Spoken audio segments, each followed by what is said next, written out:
പത്തനംതിട്ട കോഴഞ്ചേരിയിൽ ഒരാഴ്ചക്കിടെ 2 ശസ്ത്രക്രിയയ്ക്ക് വിധേയായ സ്ത്രീ മരിച്ചത് ചികിത്സാ പിഴവ് മൂലമാണെന്ന് പരാതി. അങ്ങാമൂഴി സ്വദേശി മായയാണ് ചികിത്സയിലിരിക്കെ മരിച്ചത്. കോഴഞ്ചേരി മുത്തൂറ്റ് ആശുപത്രിക്കെതിരെ ബന്ധുക്കൾ ആറന്മുള പോലീസ് സ്റ്റേഷനിൽ പരാതി നൽകി. കഴിഞ്ഞ തിങ്കളാഴ്ചയാണ് മായയ്ക്ക് ഗർഭാശയ മുഴ നീക്കം ചെയ്യുന്നതിനായി ശസ്ത്രക്രിയ നടത്തിയത്. പിന്നീട് നിരീക്ഷണത്തിലിരിക്കെ ശ്വാസം മുട്ടൽ അനുഭവപ്പെട്ടതിനെ തുടർന്ന് സ്കാനിംഗ് നടത്തി.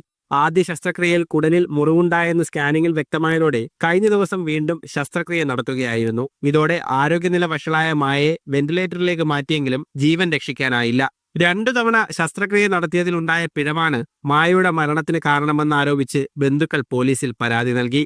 എന്നാൽ സങ്കീർണതകൾ നിറഞ്ഞ ശസ്ത്രക്രിയ ആയിരുന്നുവെന്നും മായയുടെ ആരോഗ്യസ്ഥിതിയെക്കുറിച്ച് വ്യക്തമായ വിവരം ബന്ധുക്കളെ ധരിപ്പിച്ചിരുന്നുവെന്നും ആശുപത്രി അധികൃതർ വ്യക്തമാക്കി. അന്വേഷണവുമായി പൂർണ്ണമായി സഹകരിക്കുമെന്നും ആശുപത്രി മാനേജ്മെന്റ് അറിയിച്ചു. മീഡിയ 1 പത്തനംതിട്ട.